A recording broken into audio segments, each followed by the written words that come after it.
Pour ne rater aucune de nos vidéos, n'oubliez pas de vous abonner et d'activer la cloche.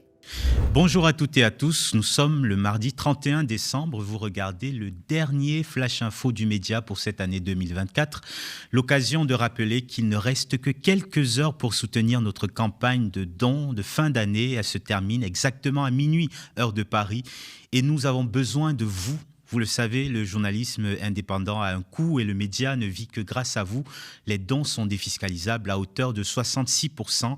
Hier, vous avez explosé la barre des 200 000 euros. Merci à vous de nous faire confiance et de nous donner de la force pour mener cette bataille et de tenter un pari fou, viser les 300 000 euros d'ici minuit. On compte sur vous. Rendez-vous sur le site internet lemediatv.fr/soutien. Place maintenant au bulletin d'information concocté par notre rédaction.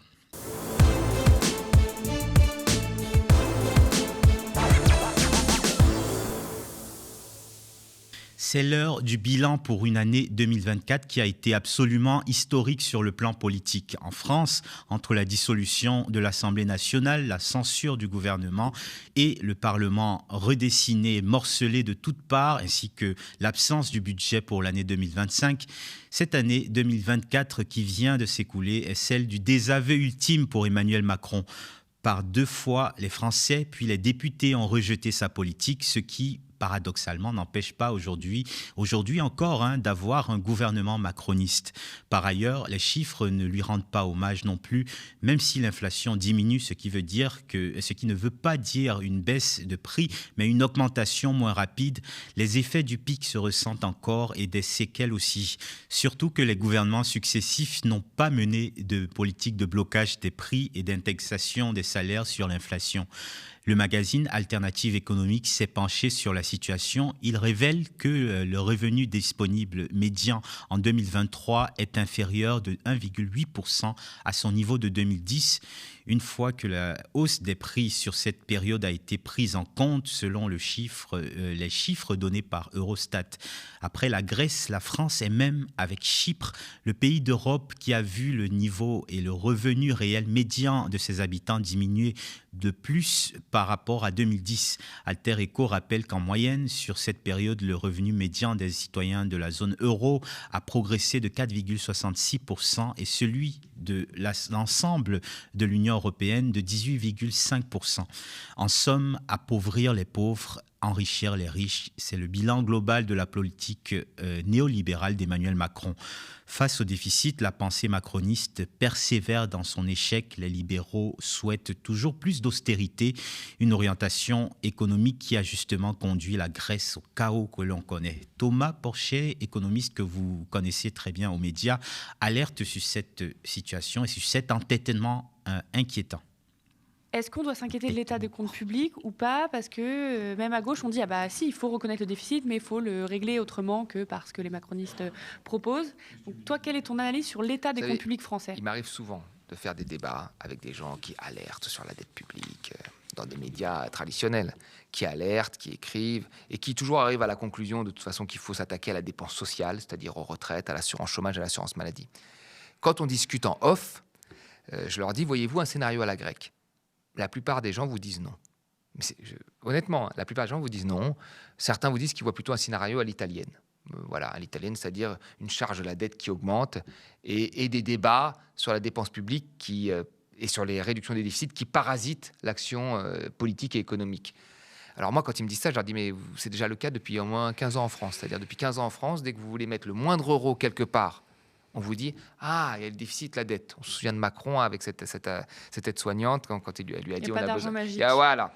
Donc ça fait des années qu'on nous le sort, depuis le rapport Pébro sur la dette en 2006, un ministre qui nous disait qu'il ne veut pas laisser la dette dans le cartable des enfants, alors que les enfants héritent plutôt d'un patrimoine que d'une dette en France. Enfin bon, il y a eu tous ces débats quand même sur la dette pour justifier des politiques d'austérité, parce qu'au fond, il y a une grosse partie des gens qui veulent liquider l'État social. Ils n'ont pas réussi à le faire encore. Ils ont réussi à mettre tous les services publics à l'os, parce que les services publics fonctionnent avec le minimum déjà, mais ils n'ont pas réussi à tuer complètement l'assurance maladie, complètement l'assurance chômage et complètement les retraites. Ils ont fait des réformes, mais ils n'ont pas réussi à les liquider. Et là, cette histoire de scénario à la grecque, ce serait le moment de faire comme les Grecs, de diviser les pensions par 2. C'est ce qu'ils ont fait en partie. Diviser les pensions de retraite par 2. Vous touchez 1 500, du jour au lendemain, vous touchez 700 euros. Ce serait une façon de pouvoir s'attaquer vraiment. Et donc, il faut faire peur. Il faut faire peur pour que les gens acceptent les réformes. Alors, qui dit baisse du pouvoir d'achat, dit baisse de la consommation, qui est le moteur de la croissance en France. Le taux de croissance est donc en berne à 1,1%. La solution libérale de subventionner et baisser les impôts des grandes entreprises ne fait pas de miracle. Cette logique des petits cadeaux sans contrainte n'entraîne donc pas d'investissement ou de pic d'activité, mais va plutôt grossir les dividendes pour le plus grand bonheur des patrons. Une activité en panne que les Français ressentent concrètement avec la multiplication des plans sociaux ces derniers mois. Après toute la campagne d'Emmanuel Macron autour de la réindustrialisation, le bilan laisse à désirer. La CGT estimait à 130 le nombre de plans de licenciement en France en mai dernier.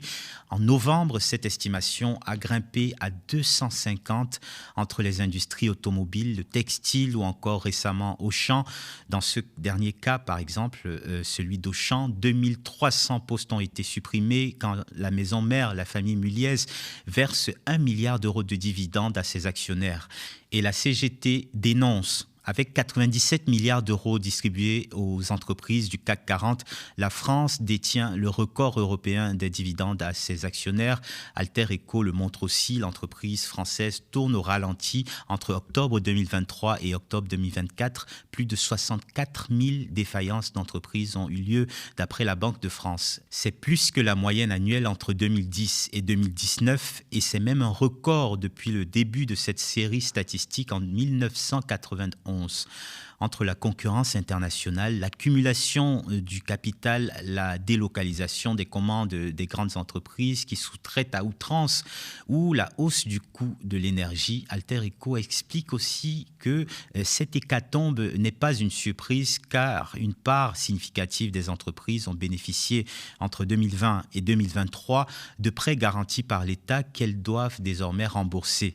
Ces aides publiques avaient maintenu à flot plusieurs structures qui, en temps normal, auraient fait faillite au pic de la crise du Covid. Bilan tout aussi faible pour le secteur de la construction ou de l'automobile, autrefois florissant. La France produit autant d'automobiles que dans les années 1960. Mais alors, est-ce que nous roulons moins en voiture aujourd'hui ? Eh bien non, on les fabrique tout simplement ailleurs. Côté service public, on le sait, le personnel ne fait qu'alerter sur le manque de moyens. Les dépenses de fonctionnement sont stables au pourcentage du PIB depuis 30 ans en France. Mais ne vous inquiétez pas, ce soir à la télévision, Emmanuel Macron va certainement vous souhaiter une belle année. Mais il faudra tous se serrer un peu la ceinture pour que le costard de certains déborde. Et dans le bilan de l'année 2024, le changement climatique continue d'inquiéter les experts. La température moyenne de l'année 2024 a dépassé pour la première fois 1,5 degré Celsius de réchauffement par rapport à l'ère pré-industrielle, selon les données de l'Organisation météorologique mondiale, ce qui en fait l'année la plus chaude jamais observée. Les données partagées également par l'Institut européen Copernicus qui montrent le dépassement de 1,5%, c'est-à-dire le seuil fixé par l'accord de Paris de 2015. Avec cette hausse des températures, l'année 2024 a été marquée par une multitude de catastrophes climatiques, de crues, d'inondations ainsi que de phénomènes dits naturels accentués par le dérèglement climatique et en fait l'activité humaine. Selon les prévisions, l'année 2025 sera malheureusement dans cette continuité déplorable. Le programme des Nations Unies pour l'environnement estime que les politiques actuelles nous dirigent vers un réchauffement catastrophique de 3,1 degrés Celsius d'ici la fin du siècle. Et on vous en parlait déjà dans le Flash Info d'hier, la situation sanitaire à Gaza tourne à l'horreur après la destruction le week-end passé du dernier hôpital fonctionnel du nord de l'enclave. L'hôpital Kamal Adwan, que l'armée israélienne confirme avoir, je cite, mis hors service, n'est plus qu'un amas de ruines, tout comme les bâtiments qui l'entouraient. Le personnel hospitalier, comme vous pouvez le voir sur ces images, a été interpellé. Parmi eux, le docteur Hossam Abou Safia, le directeur de l'hôpital, a été été incarcéré au centre de détention de Sdei Teiman, surnommé le Guantanamo israélien, en raison des violations des droits de l'homme qui y seraient pratiquées. Nous avons contacté le président de Médecins du Monde, Jean-François Corti, qui est indigné par la destruction de l'hôpital gazaoui. On est dans une pratique régulière de l'armée israélienne de destruction des infrastructures essentielles. Depuis plus d'un an, c'est des centaines de centres de santé qui ont été détruits. C'est plusieurs hôpitaux aussi qui ont été rendus non fonctionnels. Avant le 7 octobre 2023, on estime qu'il y avait environ 36 hôpitaux fonctionnels. Aujourd'hui, c'est probablement moins d'une dizaine, avec beaucoup de ruptures de médicaments, un personnel qui est épuisé. Voilà, on est dans cette logique d'éradication de toute forme de vie, notamment dans le nord de la bande de Gaza, où on sait que depuis le mois d'octobre, il n'y a pratiquement plus d'aide qui rentre. Le reste de la bande de Gaza est sujet à des privations importantes, mais le nord est coupé, je dirais, de tout approvisionnement possible.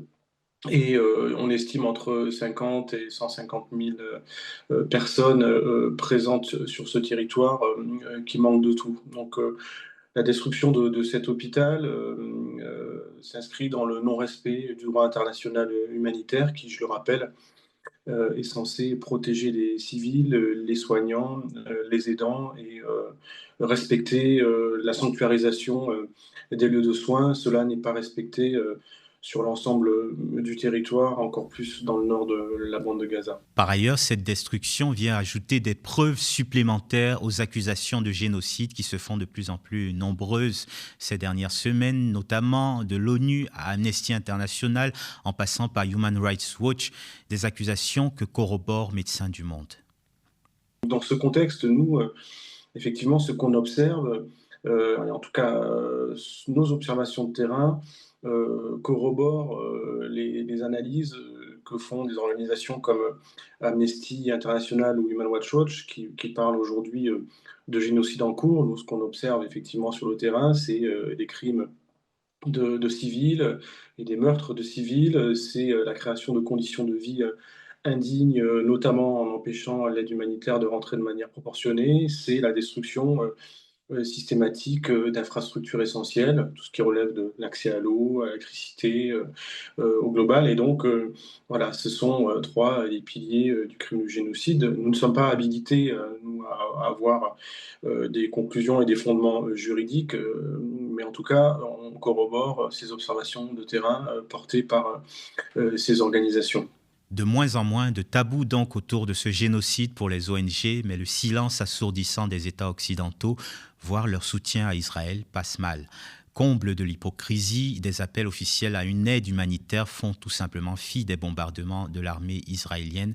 C'est le cas d'Emmanuel Macron qui réclamait samedi dernier, je cite, l'urgence d'une aide humanitaire massive à Gaza confrontée à une situation catastrophique et des pertes humaines intolérables. Il ne précise pas par qui. Pour Jean-François Corti, la communauté internationale n'est pas à la hauteur du drame qui se passe à Gaza. Donc on a des gesticulations politiques, humanitaires de certains États, dont la France, qui est largement insuffisante par rapport à ce qu'il faudrait faire. Et ce qu'il faut faire, c'est dénoncer le blocus, dénoncer les bombardements intensifs, dénoncer le fait que l'aide internationale et humanitaire ne soit pas autorisée à rentrer de manière massive. C'est faire la promotion du cessez-le-feu, c'est rappeler qu'il faut arrêter d'envoyer des armes dans la région, c'est voilà, tout un panel de mesures possibles qui aujourd'hui ne sont pas mis en avant pour dénoncer en fait ce qui relève d'une politique coloniale qui s'affirme chaque jour un peu plus. Voilà, c'est une forme de démission de la communauté internationale qui manifestement estime que les Gazaouis n'ont pas le droit à une vie normale et cela est absolument déplorable. Et ajoutons pour terminer que le Haut Commissariat de l'ONU aux droits de l'homme souligne dans un rapport publié ce mardi 31 décembre que le système de santé dans la bande de Gaza est au bord du gouffre et de l'effondrement total à cause des frappes israéliennes incessantes depuis octobre 2023. Aux États-Unis, à peine réélu, Donald Trump vient d'être condamné en appel à payer 5 millions de dollars dans une affaire d'agression sexuelle et de diffamation à l'encontre de l'écrivaine Elizabeth Carroll. Une confirmation en appel de sa précédente condamnation qui avait été prononcée en mai 2023. La victime est une autrice aujourd'hui âgée de 81 ans et qui avait fait des révélations dans un livre publié en 2019 évoquant ce viol commis 23 ans plus tôt par Donald Trump dans une cabine d'essayage. Le milliardaire qui doit être investi le 20 janvier prochain a alors multiplié les attaques contre Elizabeth Carroll, allant jusqu'à la traiter, je cite, de tarée qui aurait monté une affaire bidon.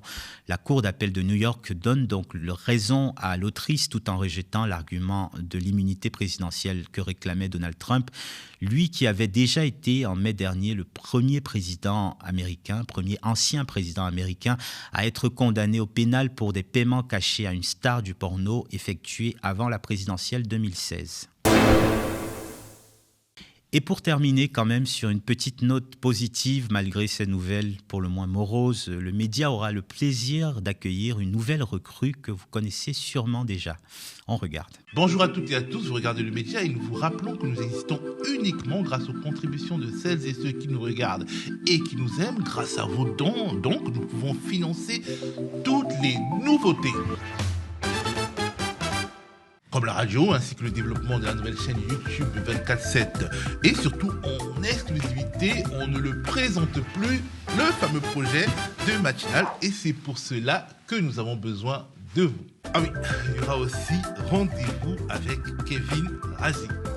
Merci beaucoup Théo, et je suis ravi de...